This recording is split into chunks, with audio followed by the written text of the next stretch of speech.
Bienvenue dans Star Fox Analytics, le podcast au cœur de vos décisions. Aujourd'hui, on plonge dans une question assez technique, mais cruciale pour la gestion de sites web, d'applications en France. Comment on peut utiliser certains outils de mesure d'audience sans avoir à demander systématiquement le consentement des utilisateurs? On s'appuie pour ça sur une analyse détaillée des directives de la CNIL.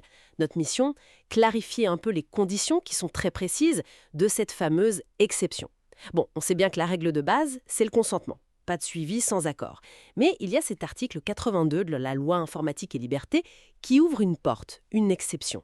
Alors, concrètement, c'est quand qu'on peut se passer de demander l'accord? Oui, alors cette exception existe, mais il faut tout de suite dire que le cadre est vraiment, vraiment strict.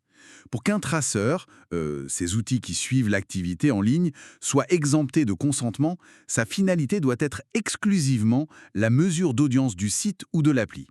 Et attention, pour le compte exclusif de l'éditeur. Exclusif. Et, point crucial, les statistiques qui en sortent doivent être complètement anonymes. Anonyme. D'accord. Qu'est-ce que ça veut dire très concrètement? Qu'est-ce que ça empêche de faire? Ça signifie qu'il est absolument interdit de croiser ces données avec d'autres fichiers. Par exemple, pas de lien avec un fichier client, un CRM. Ça veut dire aussi pas de transmission des données à des tiers et impossibilité de suivre la navigation d'une personne sur différents sites web ou différentes applications. Non. Là, l'objectif est vraiment limité à comprendre comment le propre site de l'éditeur fonctionne. C'est tout. D'accord, je vois. C'est c'est très cadré en effet. Donc, même si on remplit toutes ces conditions pour être exempté, ça ne veut pas dire qu'on peut oublier d'informer les gens, j'imagine. Ah non, certainement pas. La transparence reste absolument nécessaire. Il faut informer les utilisateurs. Clairement, de l'existence de ces traceurs, de leur but, ça se fait typiquement dans la politique de confidentialité du site ou de l'application. Ok, Et il y a aussi des limites dans le temps. La durée de vie de ces traceurs exemptés, c'est 13 mois maximum. 13 mois. Oui, et cette durée n'est pas prolongée automatiquement si la personne revient. Quant aux données brutes de fréquentation collectées, on ne peut pas les garder plus de 25 mois. Et ces durées d'ailleurs, elles doivent être justifiées et potentiellement réévaluées. Bon, ça c'est clair si on gère tout soi-même, mais très souvent on utilise des solutions externes, des prestataires pour l'analytique. Est-ce que ça complique les choses pour l'exemption alors? On peut utiliser un prestataire, oui, mais là encore, il y a des garde-fous très importants. Chaque éditeur doit avoir la garantie que ces données sont traitées de façon complètement séparée, cloisonnée. Mhm. Le prestataire ne peut absolument pas mélanger les données de ses différents clients. Il faut aussi être sûr que ce fournisseur n'utilisera pas les données pour lui-même ou pour d'autres. D'accord. Et bien sûr, il faut rester vigilant sur les transferts de données hors de l'Union européenne. C'est un point sensible. Il faut savoir d'ailleurs que la SNIL a regardé certaines solutions du marché. Des outils comme Analytics Suite Delta Data Internet ou Smart Profile, par exemple, peuvent être configurés pour respecter l'exemption. Mais ce n'est jamais automatique, hein. C'est la configuration qui est déterminante. Donc il faut vraiment faire attention si on externalise pour ne pas se retrouver à devoir demander le consentement sans s'en rendre compte.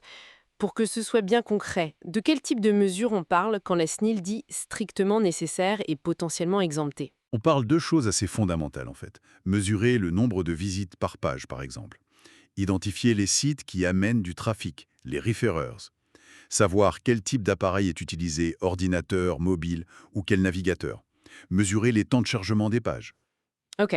On peut aussi regarder le temps passé sur chaque page, le taux de rebond, vous savez, le pourcentage de visites où la personne quitte le site après une seule page. Ou certaines actions simples, comme les clics. L'origine géographique, mais de manière très large, agrégée, peut aussi être collectée. Mais, et c'est essentiel, tout ça doit rester global, anonyme. Ça ne doit jamais permettre de retracer le parcours d'un individu précis. C'est intéressant de voir ce qui n'est pas dans cette liste.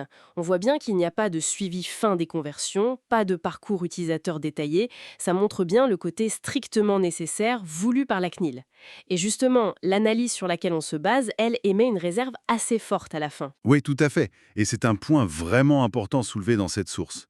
Malgré cette possibilité légale d'être exemplé de consentement, eh bien le document qu'on a analysé déconseille vivement de chercher à appliquer cette exemption. Ah oui, c'est plutôt direct comme conclusion. Pourquoi cette réticence alors que la CNIL ouvre cette possibilité? Il y a deux raisons principales avancées. La première, c'est que les capacités d'analyse deviennent très limitées avec des données aussi réduites et anonymisées. C'est difficile de piloter finement son activité avec ça. Logique. Et la deuxième raison, qui est peut-être la plus importante, c'est le risque jugé très élevé de mauvaise configuration. Les règles sont complexes, les outils demandent un paramétrage vraiment précis, et une erreur peut coûter cher. Des sanctions de la CNI ou une atteinte à la réputation de l'entreprise. Oui, le risque n'est pas négligeable. Exactement. Du coup, la source suggère qu'il vaut souvent mieux en fait travailler sur un échantillon de données peut-être plus petit, mais obtenu via un consentement clair et transparent, plutôt que de s'aventurer dans la complexité et les risques de l'exemption. Au final, ça pose une vraie question stratégique. Et est-ce que l'effort technique et le risque juridique lié à la mise en place d'une solution d'analytics exemptée, est-ce que ça en vaut vraiment la chandelle? Surtout si on compare aux bénéfices d'une collecte de données peut-être moins complète, en volume, mais potentiellement plus riche, et surtout fondée sur la confiance avec l'utilisateur grâce à un consentement bien obtenu. Où est le véritable retour sur investissement dans tout ça? Merci d'avoir écouté Star Fox Analytics. Pour aller plus loin, téléchargez nos guides sur starfox-analytics.com. À bientôt.